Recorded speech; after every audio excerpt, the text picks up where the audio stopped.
오늘 아침 우리에게 주시는 하나님 말씀은 누가복음 23장 26절에서 43절까지 말씀입니다. 누가복음 23장 26절로 43절까지 말씀을 봉독하겠습니다. 그들이 예수를 끌고 갈 때에 시몬이라는 구레네 사람이 시골에서 오는 것을 붙들어 그에게 십자가를 지워 예수를 따르게 하더라. 또 백성과 및 그를 위하여 가슴을 치며 슬피 우는 여자의 큰 무리가 따라오는지라. 예수께서 돌이켜 그들을 향하여 이르시되 예루살렘의 딸들아, 나를 위하여 울지 말고 너희와 너희 자녀를 위하여 울라. 보라, 날이 이르면 사람이 말하기를 잉태하지 못하는 이와 해산하지 못한 배와 먹이지 못한 젖이 복이 있다 하리라. 그때에 사람이 산들을 대하여 우리 위에 무너지라 하며 작은 산들을 대하여 우리를 덮으라 하리라. 푸른 나무에도 이같이 하거든 마른 나무에는 어떻게 되리요 하시니라. 또 다른 두 행악자도 사형을 받게 되어 예수와 함께 끌려가니라. 해골이라 하는 곳에 이르러 거기서 예수를 십자가에 못 박고 두 행악자도 그렇게 하니 하나는 우편에 하나는 좌편에 있더라. 이에 예수께서 이르시되 아버지, 저들을 사하여 주옵소서. 자기들이 하는 것을 알지 못함이니이다 하시더라. 그들이 그의 옷을 나누어 제비 뽑을새 백성은 서서 구경하는데 관리들은 비웃어 이르되 저가 남을 구원하였으니 만일 하나님이 택하신 자 그리스도이면 자기 신도 구원할지어다 하고, 군인들도 희롱하면서 나와 신포도주를 주며 이르되 내가 만일 유대인의 왕이면 내가 너를 구원하라 하더라. 그의 위에 이는 유대인의 왕이라 쓴 패가 있더라. 달린 행악자 중 하나는 비방하여 이르되 내가 그리스도가 아니냐, 너와 우리를 구원하라 하되, 하나는 그 사람을 꾸짖어 이르되 내가 동일한 정죄를 받고서도 하나님을 두려워하지 아니하느냐. 우리는 우리가 행한 일에 상당한 보응을 받는 것이니 이에 당연하거니와 이 사람이 행한 것은 옳지 않은 것이 없느니라 하고 이르되 예수여, 당신의 나라에 임하실 때에 나를 기억하소서 하니 예수께서 이르시되 내가 진실로 내게 이르노니 오늘 내가 나와 함께 낙원에 있으리라 하시니라. 아멘. 자, 오늘 누가복음 23장의 말씀, 예수님께서 이제 결국 골고다 그 언덕을 오르신 후 십자가에 못 박히셔 십자가에 매어 달린 장면을 오늘 본문의 말씀에서 우리가 읽었습니다. 고난을 당하신 예수님께서 십자가에 달려 돌아가신 바로 성금요일 아침입니다. 오늘이 한 날을 보내면서 더욱 경건하게 그리스도의 십자가를 더 마음 깊이 묵상하면서 내 마음 중심에 십자가에 피 흘려 죽으시는 예수님의 형상이 아로새겨지는 그런 한 날이 되기를 간절히 축원합니다. 자, 오늘 본문의 말씀에서 예수님께서 이제 십자가에 달리시는 그 장면을 누가가 묘사하면서 오늘 본문에 등장하는 사람들을 우리가 주목하여 보기를 원합니다. 오늘 본문에 나오는 예수님 외에 그 예수님 가까이, 예수님 주변에 있는 사람들의 모습을 아주 누가는 세밀하게 그 장면을 묘사하고 있습니다. 여기 기록된 말씀 속에 주님께서 마지막으로 십자가에 달려 돌아가시는 이때에 주님 옆에 있었던 사람들을 한번 생각하면서 이 가운데 우리는 어떠한 모양으로 주님 곁에 있어야 하는지, 우리가 주님 곁에서 어떠한 그런 마음의 자세로 주님을 바라봐야 하는지, 오늘 이 성경의 이야기가 우리에게 이것들을 교훈하여 우리의 마음 가운데 깨달음이 있기를 간절히 원합니다. 자, 먼저 26절 말씀부터 보면 예수님께서 결국 빌라도의 법정에서 사형 선고를 받으시고 이제 십자가에 끌려 골고다를 오르시게 됩니다. 십자가의 그 나무통은 너무너무 무거운 것입니다. 그래서 예수님이 그 십자가를 지고 골고다 그 언덕을 오르시는 것은 너무 힘겨운 일입니다. 아무리 힘이 장사인 그러한 건장한 사람이라 할지라도 몇 시간씩 채찍에 맞으면서 고초를 겪으셨기 때문에 기진맥진한 상태 속에서 그 무거운 십자가를 짊어지고 그 돌산 그 골고다를 오르는 것은 너무나 힘겨운 일입니다. 자, 그래서 예수님께서 십자가를 지고 올라가시다가 계속해서 쓰러지고 넘어지십니다. 자, 그럴 때 그들이 예수를 끌고 갈 때에 시몬이라는 구레네 사람이 시골에서 오는 것을 붙들어 그에게 십자가를 지워 예수를 따르게 하더라.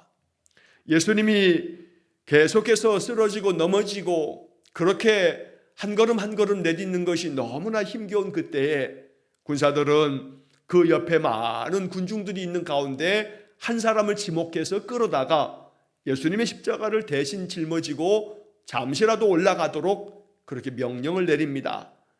자, 그 사람의 이름이 시몬입니다.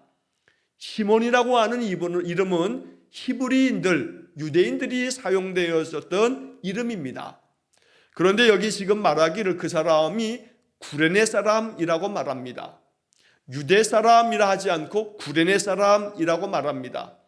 이 사람이 구레네에서 태어난 사람이기 때문에 구레네 사람이라고 부르는 건데, 이름은 히브리인들이 유대인들이 오랫동안 사용했던 시몬이라고 하는 이름입니다. 구약 성경에서는 야곱의 아들들 중에서도 시므온이라고 써 있는데 그 시므온이라고 하는 이름을 신약 성경에서는 시몬 이렇게 부르는 겁니다. 자, 이 구레네라고 하는 것은 지금으로 말하면 아프리카의 맨 북쪽에 있는 나라, 요즘으로 말하면 리비아를 말하는 겁니다. 아프리카 북쪽에 동쪽으로는 이집트가 있고 이집트 바로 옆에 아프리카 그 중부 쪽에 맨 북쪽에 해변 쪽에 지중해를 끼고 있는 그런 나라가 리비아인데, 이 구레네는 지금의 리비아 그 나라 그 지역을 말하는 겁니다. 자, 이 시몬이라고 하는 사람은 구레네 리비아에서 태어난 사람인 것 같습니다. 그래서 구레네 사람이라고 부르는 겁니다. 하지만 그의 조상들은 유대인 출신이었음이 분명합니다. 그래서 그의 아들을 낳았을 때 유대인식의 이름인 시몬이라고 하는 이름을 붙여놓은 겁니다. 즉 이 말은 이스라엘의 역사 가운데 나라가 망할 때마다, 예를 들어서 주전 722년에 아수르에 의해서 북이스라엘이 망하고 주전 586년에 바벨론에 의해서 남유다가 망할 때에 포로로 잡혀간 사람들도 있지만 전쟁에 의해서 나라가 망하면서 그 나라를 떠난 사람들이 있습니다. 피난을 간 겁니다. 주변 나라들에게 다 피난을 가면서 떠난 사람들이 있고, 또 혹은 포로로 잡혀가면서 그런 가운데 또 먼 타국에서 사는 사람들이 있습니다. 자, 애굽으로 끌려간 사람들 중에서 애굽에 살다가 애굽에서 피해서 바로 이 이집트, 애굽 땅의 서쪽으로 도망쳐서 리비아 땅, 구레네 땅에까지 가서 살게 됐던 유대인들이 그 옛날 있었던 겁니다.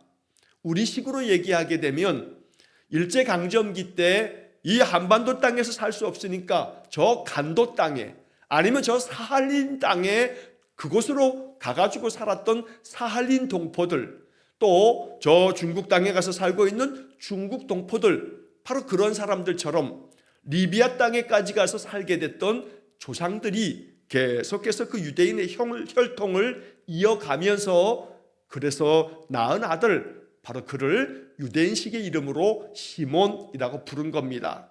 자, 그들은 먼 나라에 가서 살아도 유대인들의 전통을 지킵니다.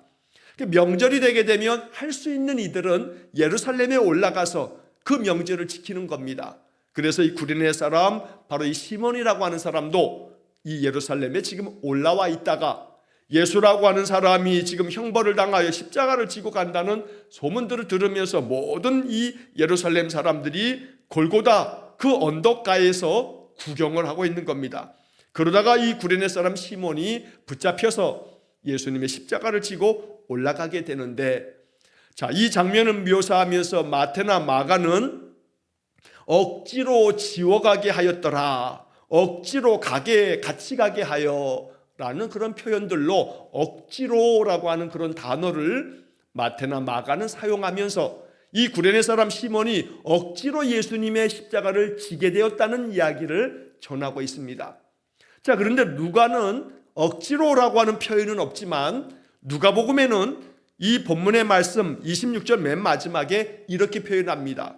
그에게 십자가를 지워 예수를 따르게 하더라. 예수를 따르게 하더라. 이거 누가복음에만 기록되어져 있는 표현입니다. 누가는 지금 구레네 사람 시몬이 마태나 마가가 기록한 것처럼 억지로 예수님의 십자가를 짊어지고 지금 올라가게 되었지만, 누가의 관점은 이 구레네 사람 시몬이 지금 예수를 따르고 있는 중이라고 묘사하고 있는 겁니다.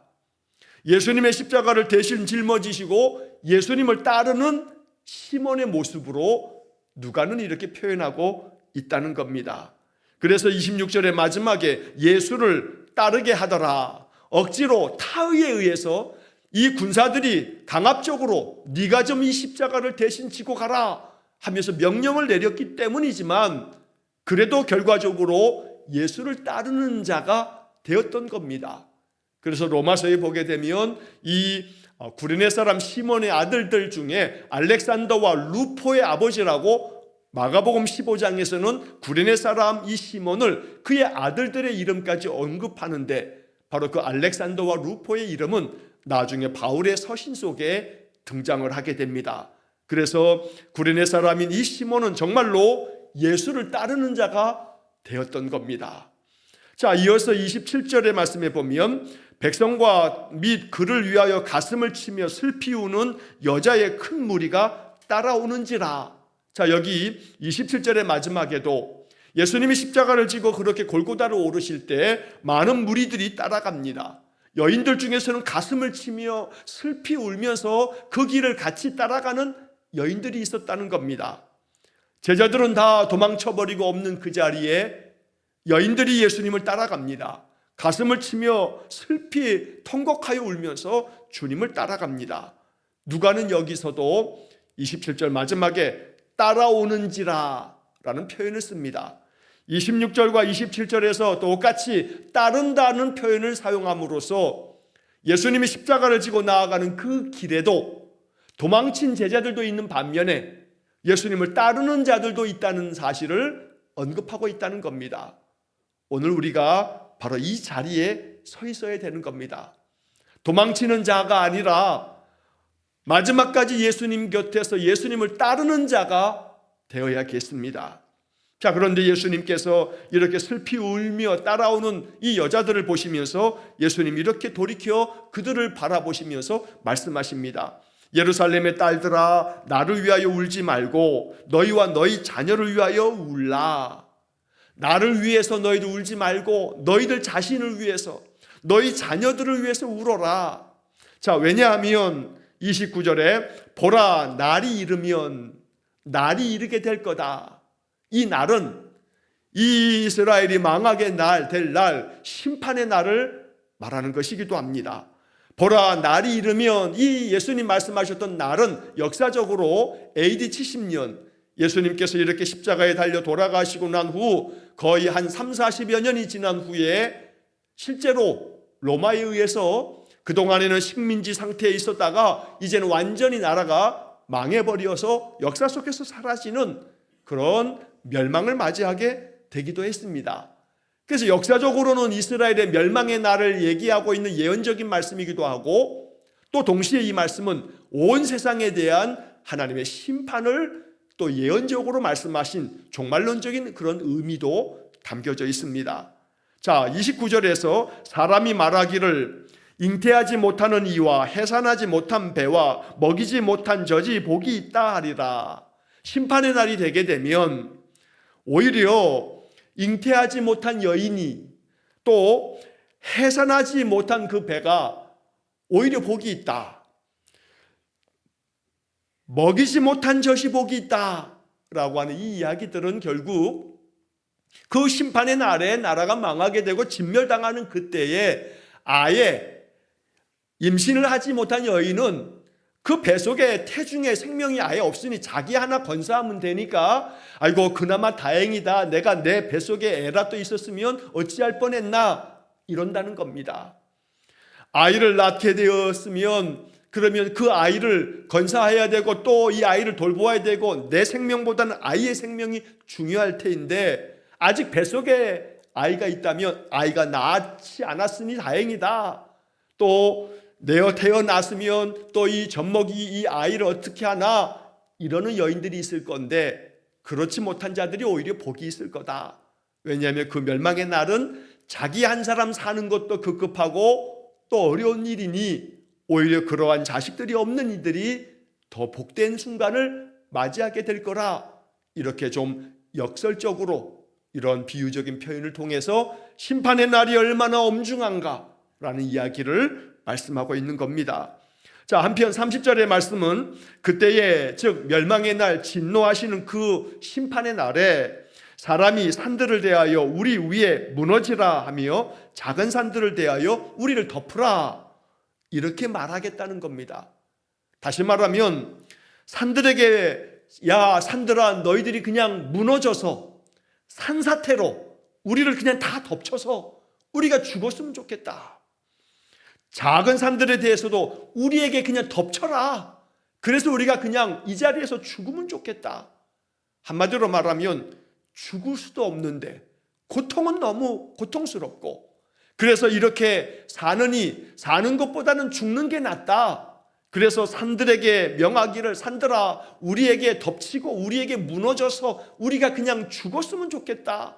이런 상태가 돼버린다는 겁니다. 너무나 괴로우면 아이고 내가 오늘 눈을 안 떴으면 좋겠다. 너무나 괴로운 심정 때문에 이렇게 사느니 죽는 게 더 나은데 하는 그런 심정, 그 심정을 이렇게 30절에 은유적인 표현으로 이렇게 말하고 있다는 겁니다.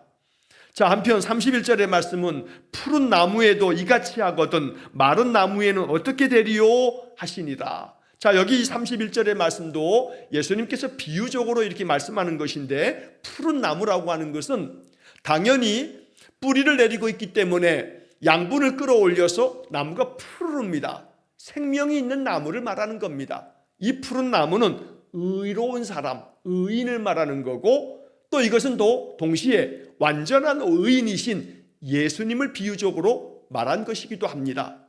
푸른 나무에도 이같이 하거든 이라고 하는 것은 의인이요 하나님의 아들 되신 메시아 그리스도에게도, 푸른 나무인 나에게도 이렇게 악을 행하면서 나를 십자가에 못 박으려 하고 나를 이렇게 죽음으로 내모는 자들인데, 푸른 나무에게도 이같이 하거든. 메마른 나무, 마른 나무라고 하는 것은 생명이 없는 죽어가는 나무입니다. 이 메마른 나무는 죄인들을 말하는 것이기도 하고 이것은 유대인들을 말하는 것이기도 합니다. 이렇게 푸른 나무인 의로운 자에 대해서도 이렇게 악을 행하고 있거든. 하물며 저 메마른 생명이 없는 저 악한 자들에 대해서 그러면 하나님이 저들에 대해서 얼만큼 보응하시겠느냐. 저들이 푸른 나무에 대해서도 이렇게 악을 행하면서 나를 십자가에 못 박으라 하고 있으니 하나님이 저들에 대해서, 저 메마른 나무에 대해서는 얼마나 끔찍하게 심판하시겠느냐라고 하는 하나님의 심판의 경고를 이렇게 비유적으로 말씀하는 겁니다. 그러면서 이 말씀을 하시면서 여인들에게, 그러니까 나를 위해서 울지 말고 너희 자신을 위해서 울고 너희 자녀들을 위해서 울어라. 왜냐하면 그 심판의 날이 다가오게 되면 너희들은 정말로 참혹한 고통을 겪게 될 것이기 때문에 그날이 오기 전에 하나님 앞에 기도해라 라고 이렇게 주님께서 말씀하고 계시는 겁니다. 자, 이렇게 예수님께서 십자가에 오르시고 그 골고다 맨 꼭대기에서 십자가에 매달리십니다.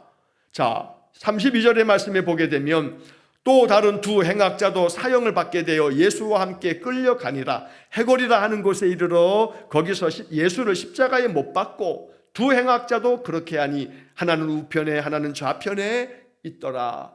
결국 골고다 그 언덕에 오르신 예수님은 십자가에 못 박히시고 십자가에 매달리시게 되었습니다. 여기 33절의 말씀에 보면 해골이라 하는 곳에 이르러 이렇게 표현합니다. 이 해골이라고 하는 이 표현이 뜻하는 바가 해골이고, 그것을 부를 때 골고다, 히브리 말로 골고다는 해골이라는 뜻이라 하는 말씀을 이전에 드렸습니다. 이것을 라틴어로 말하면 라틴어 성경에서는 갈보리 이렇게 말한다고도 말씀을 드린 바 있습니다. 자, 왜 해골이라고 부르냐면, 골고다라고 부르는 이유는 뭐냐면 바로 그 언덕에서 많은 사형수들을 이렇게 십자가 형벌로 죽이기도 했기 때문에, 거기에 그 사형 선고로 죽임당한 자들의 시체를 내 던져 놓았기 때문에 거기에 많은 해골들이 있어서 그곳을 해골이라 부르기도 하고, 그 골고다 그 사형터가 해골의 모양을 가지고 있다, 이래서 해골이라고도 부른다, 이렇게 학자들은 해석을 합니다. 자, 예수님께서 십자가에 달리셔서 십자가 위에서 말씀하셨던 그 7마디 중에 오늘 여기 누가복음 23장에서는 주님이 이렇게 말씀합니다. 아버지, 저들을 사하여 주옵소서. 자기들이 하는 것을 알지 못함이니이다. 십자가에 매달리신 가운데에도 예수님은 아버지 하나님께 저들을 용서해 달라고, 나를 이렇게 십자가에 매달아 죽이고 있는 저들을 용서해 달라고, 마지막 십자가 위에서도 예수님은 용서를 선포하고 계시는 겁니다. 자기들이 하는 것을 알지 못해서 저러는 겁니다. 아버지, 그러니 용서해 주십시오.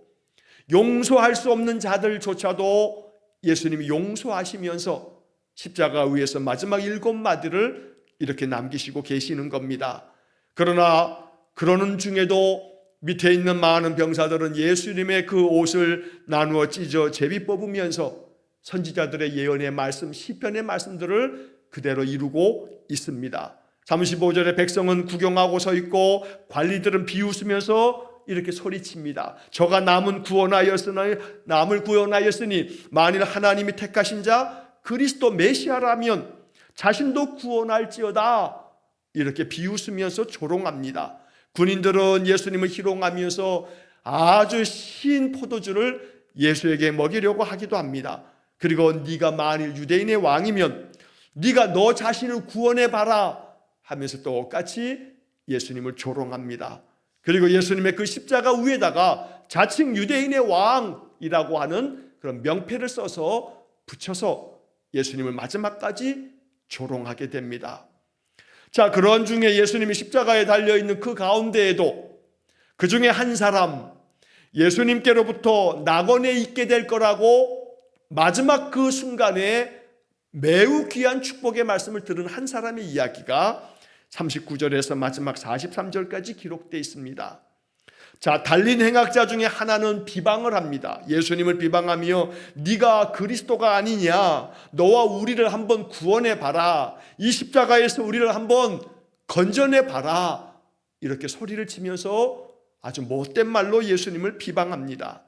하지만 그 반대편에 있는 한 사람은 그러한 자들을 오히려 더 그 다른 행악자를 꾸짖으면서 네가 우리와 동일하게 죄를 받고 이렇게 죽어가는 것, 이 가운데서도 네가 하나님을 두려워하지 않느냐, 우리는 우리가 행한 일에 있어서 마땅한 형벌을 지금 받는 것이니 이러한 모든 것들은 당연히 우리가 받아야 할 형벌이지만 이 사람은 옳은 일을 하신 분이니, 이 사람이 행한 것은 옳지 않은 것이 없으니 이분이 지금 당하는 이 형벌은 합당하지 않은 것이라고 이렇게 이야기를 하는 겁니다. 그리고 이 행악자 한 사람이 예수님께 이렇게 청합니다. 42절에 예수여, 당신의 나라에 임하실 때에 나를 기억하소서. 이 42절의 이 한마디는 아주 매우 귀한 신앙의 고백이 담겨져 있는 그런 이야기입니다.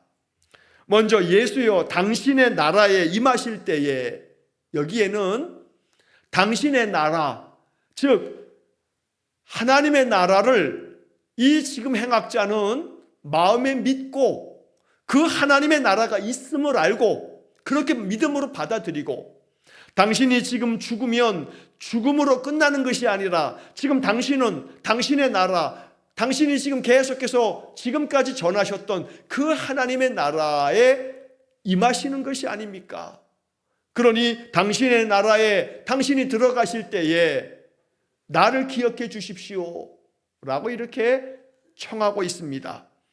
이 한 행악자의 마음속에는 예수님이 그동안에 계속해서 가르치셨던 하나님의 나라에 대한 소망을 가지고, 당신이 하나님의 나라, 당신의 나라에 들어가시게 될 때 나도 좀 기억해 달라고, 나도 좀 불쌍히 여겨달라고 이렇게 요청하면서 나를 기억하소서라고 이렇게 주님에게 청하고 있습니다. 이때 예수님께서 이 행악자에게 대답해 주십니다. 내가 진실로 너에게 이르노니 오늘 네가 나와 함께 낙원에 있으리라. 얼마나 축복된 선포인지 모릅니다. 이 행악자는 윤리적이고 또 도덕적이고 아니 법적으로도 죽어마땅한 죄인이라 이렇게 형벌을 받고 있는 겁니다. 그래서 당연히 이 행악자의 죽음은 모든 그 골고다 언덕에 있는 자들이 저놈들은 당연히 마땅히 죽어야 돼 라고 했을 겁니다. 그러나 세상에서 그 어떤 행악자도 그 어떠한 진멸당해야 할 악을 행한 자라 할지라도 그가 하나님 앞에서 자신의 죄악된 행실을 온전히 깨닫고 하나님 앞에 회개하며 하나님의 구원의 은혜를 얻고자 할 때에 하나님의 나라는 윤리적이고 도덕적인 아주 우수한 윤리적인 사람이 들어가는 윤리적인 나라가 아닙니다. 세상에 윤리 도덕으로 최고의 선을 행한 자가 들어가는 나라가 하나님의 나라가 아닙니다. 하나님의 나라는 하나님의 뜻에 합하여 하나님께서 그 나라에 들어갈 것을 하나님이 허락한 자들이 들어가는 겁니다. 왜냐하면 하나님의 나라이기 때문입니다. 그래서 윤리적이고 도덕적으로는 악을 행한 자이라 할지라도 그가 하나님의 나라에 들어가기를 고하며 자신의 그 행한 지금까지의 모든 죄악됨을 자복하는 이들이 예수 그리스도의 은혜를 힘입어서 그렇게 하나님의 나라에 들어가는 것입니다. 그래서 이 행악자는 지금까지 그의 삶은 이렇게 진멸당할 자이기 때문에 십자가의 형벌을 당하고 있지만 그의 영혼은 주님 앞에서 하나님의 나라를 고대하며 하나님의 나라가 있음을 믿으면서 당신의 나라에 지금 들어가시는 것이니 그 나라에 들어가실 때 나를 좀 기억해 주십시오 라고 이렇게 주님 앞에 청하는 것입니다. 그리고 예수님은 오늘 네가 나와 함께 낙원에 있으리라고 약속해 주십니다. 복음서를 우리가 읽으면서 예수님께로부터 직접 네가 오늘 나와 함께 낙원에 있으리라, 하나님의 나라 천국에 있으리라 라고 하는 이런 이야기를 들은 사람은 이 행악자 한 사람뿐입니다. 물론 예수님께서 베드로에게 내가 너에게 천국 열쇠를 주노라 하는 그런 말씀도 대단히 축복의 말씀입니다만, 그러나 직접적으로 네가 오늘 나와 함께 낙원에 있으리라 라고 하는 선언을 듣게 되었으니 이 사람은 정말로 영광스럽게 이 땅에서의 육신은 형벌당할 자이기 때문에 십자가의 고통을 겪으며 죽고 있지만 그는 죽음으로 끝나지 아니하고 그의 마음의 믿음처럼 주님과 함께 주님의 나라 낙원에 들어가는 영광을 얻게 되었다는 겁니다.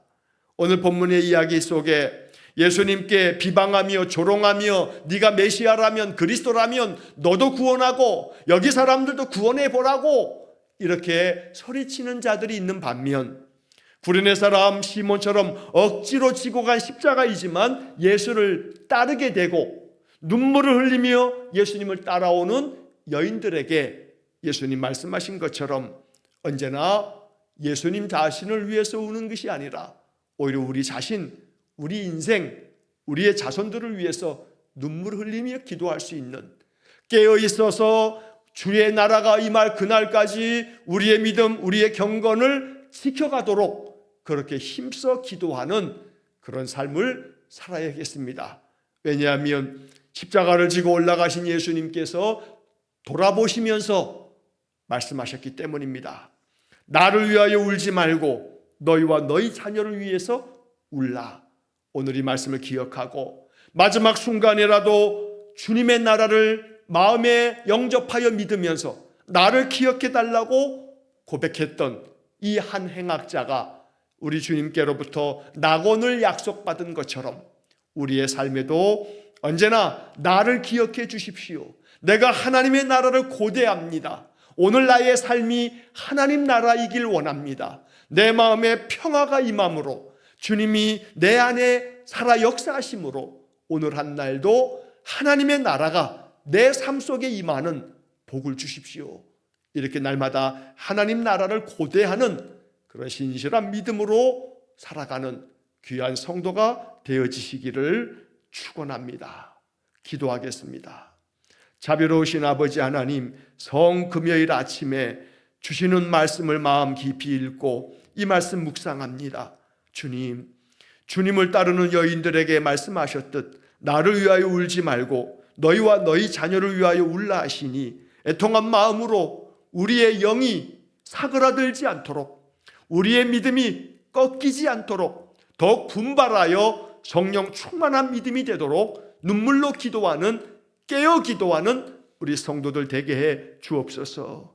하나님의 나라를 고대하고 하나님의 나라를 신뢰함으로 나를 기억해 달라 했던 행악자에게 낙원에 있으리라고 약속하신 주님, 오늘도 하나님의 나라가 우리의 삶 가운데 임하기를 간절히 기도하는 성도들에게 그 심령도, 연약한 육신도, 우리의 삶의 모든 환경도 주님 주관하셔서 언제나 하나님 나라가 되게 해 주옵소서. 하나님의 다스림이 늘 우리의 삶 속에 충만하기를 간절히 원하며 예수님 이름으로 기도하옵나이다.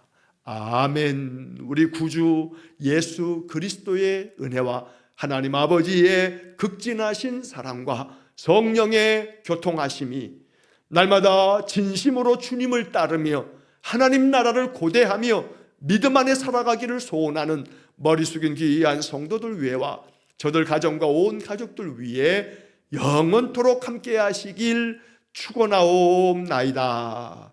아멘.